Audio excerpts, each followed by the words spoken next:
رب العزت نے اپنے رسول ذیشان رحمت عالمیان مکین لامکان صلی اللہ تعالی وسلم کے جانشین اور خلیفہ اول ابو بکر صدیق رضی اللہ تعالیٰ عنہ کو کئی علوم سے مشرف فرمایا تھا۔ انہی بنیادی علوم میں سے ایک علم تعبیر بھی ہے، خوابوں کی تعبیر کا علم۔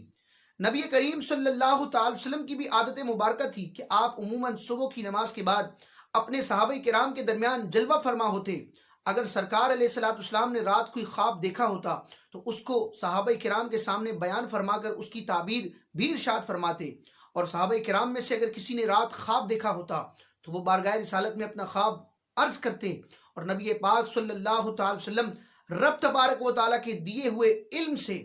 صحابہ کرام کی خوابوں کی تعبیر بیان فرماتے۔ یہ علم حضرت یوسف علیہ السلام کو بھی عطا کیا گیا، جس کا بیان قرآن مجید میں بھی موجود ہے۔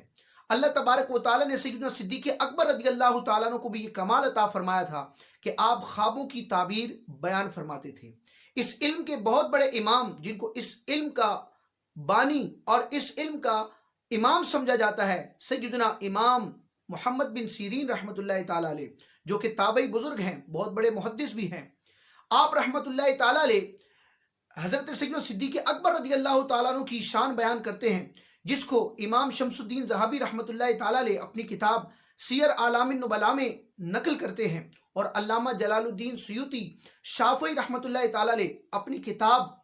تاریخ الخلفاء میں بھی نقل کرتے ہیں۔ امام شمس الدین ذہبی رحمۃ اللہ تعالیٰ علیہ کے نقل کردہ الفاظ ہیں کہ امام محمد بن سیرین رحمۃ اللہ تعالیٰ علیہ نے ارشاد فرمایا کہ کان ابو بکر اعبر هذه الامتی لرؤیا بعد النبی صلی اللہ تعالی وسلم،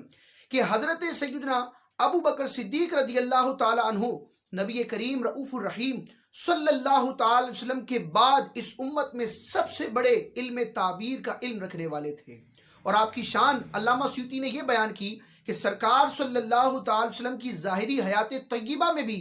صدیق اکبر رضی اللہ تعالی عنہ خوابوں کی تعبیر بیان فرماتے تھے۔ اور علامہ سیوطی نے اسی مقام پر ایک حدیث پاک بھی نقل کی کہ سرکار اعظم صلی اللہ تعالی وسلم کے ارشاد کا خلاصہ ہے۔ آپ نے ارشاد فرمایا کہ مجھے رب نے حکم دیا ہے کہ میں ابو بکر کے سامنے خوابوں کی تعبیر بیان کروں۔ گویا رب تبارک و تعالیٰ کی جناب سے یہ خاص اہتمام تھا کہ نبی ذیشان صلی اللہ تعالی وسلم صدیق اکبر رضی اللہ تعالیٰ عنہ کے سامنے خوابوں کی تعبیر بیان فرمائیں، اور یہ علم صدیق اکبر رضی اللہ تعالیٰ عنہ کو براہ راست نبی پاک علیہ السلام کی بارگاہ سے عطا کیا جائے۔ یہ شان ہے صدیق اکبر کی کہ دیگر علوم اور دیگر فضیلتوں کے ساتھ ساتھ علم تعبیر میں بھی آپ کا مقام ہے۔ اتنا بڑا مقام ہے کہ سرکار علیہ السلام کے بعد ساری امت میں سب سے بڑے معبر، علم تعبیر کا علم رکھنے والے سیدنا صدیق اکبر رضی اللہ تعالی عنہ ہیں۔